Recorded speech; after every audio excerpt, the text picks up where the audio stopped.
guri cusub, nolol cusub, waxyaabo badan baa isbeddel ku socda. Aragtiyo, dhawaaqyo, caraf cusub, cunto qariib kugu ah, xeerar ad adag ee dhanka nolosha. Haddana waxaa jira hal shay oo weli sidiisa ah: jacaylka aad reerkaaga u qabto.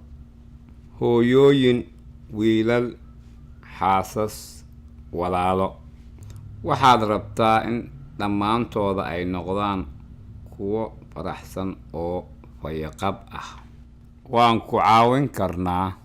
Dunidan cusub aan kula hagno. Si wada jir ayaan ku dhisi karnaa qoysas fayo qaba, iyo adiga oo fayo qaba. Carruurta intooda badan tabar badan ayay hayaan, mar kastaaba dhaqaaq ay ku jiraan. Cunidda cunto caafimaadaysan waxay siinaysaa nafaqooyin ay u baahan yihiin ee ay tamarta ku yeeshaan, u dhistaan lafa adag oo ayna cudur isaga difaacaan. Baaritaanada sanadlaha iyaguna waxay aad muhiim ugu yihiin hab nololeed caafimaadaysan. Waalidiinta waa inay mar kastaaba hubiyaan in carruurtooda ay haystaan cunto fudud oo caafimaadaysan, xitaa marka ay baabuurta ku jiraan.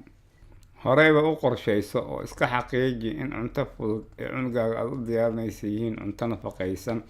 Waqtiga uu cunayo cunto fudud, sii qudaar iyo miro badan. Talaajadaada ha kuugu jirto miro iyo qudaar aad jarjartay oo aad dhaqday, sida karootada, cananaaska, qudaarta beetiska iyo strawberry-ga. Miro nadiif ah gacmaha ha kuugu jireen. Miiska dushiisa saar baaquli tufaax ku jiro, ama talaajada ha ku jiro miraha blueberry ama strawberry. Miraha iyo qudaarta la ag dhig cunnada caanaha ka samaysan ama borotiin, tusaale ahaan kabsar caleen iyo lows shiidan, canab iyo farmaajo, ama caano fadhi iyo strawberry. Carruurta waxay u badan yihiin inay cunaan cuntada fudud ee mar hore diyaarsan. Sii cunto fudud oo midabo kala duwan ka samaysan: strawberry-ga casaan ah, blueberry buluug ah, iyo liin iyo nectarines. Cuntooyinka midabada kala duwan leh waxaa laga helaa faytamiin iyo nafaqo kala duwan oo ubadkaaga jirkiisa u baahan si caafimaadaysan uu ugu koro.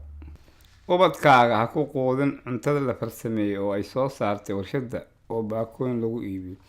Cuntooyinka fudud sida qarjawlaha, buskudka iyo macaanka ma laha nafaqooyin aad u badan, oo inta badan waxaa lagu soo daray sonkor iyo cusbo badan.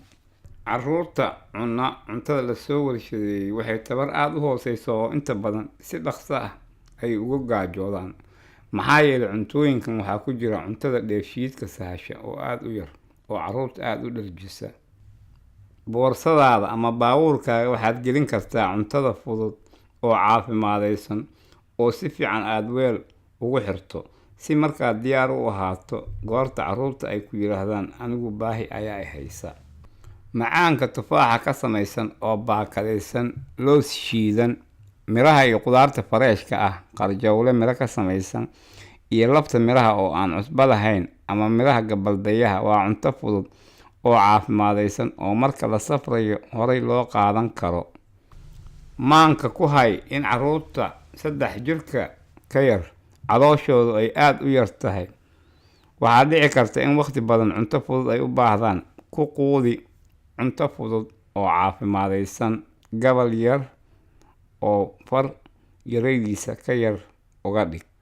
Hasiin oo ha ku quudin lafta miraha waxa ku jira daangada, qudaar cayriin ah, ama loos shiidan oo badan.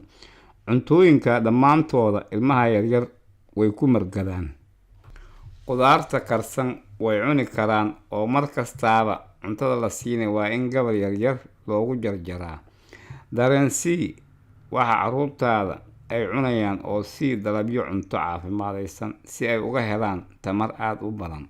Wadajir uga wada shaqaynaynaa si aan u dhisno qoysas fayo qaba, iyo adiga oo fayo qaba.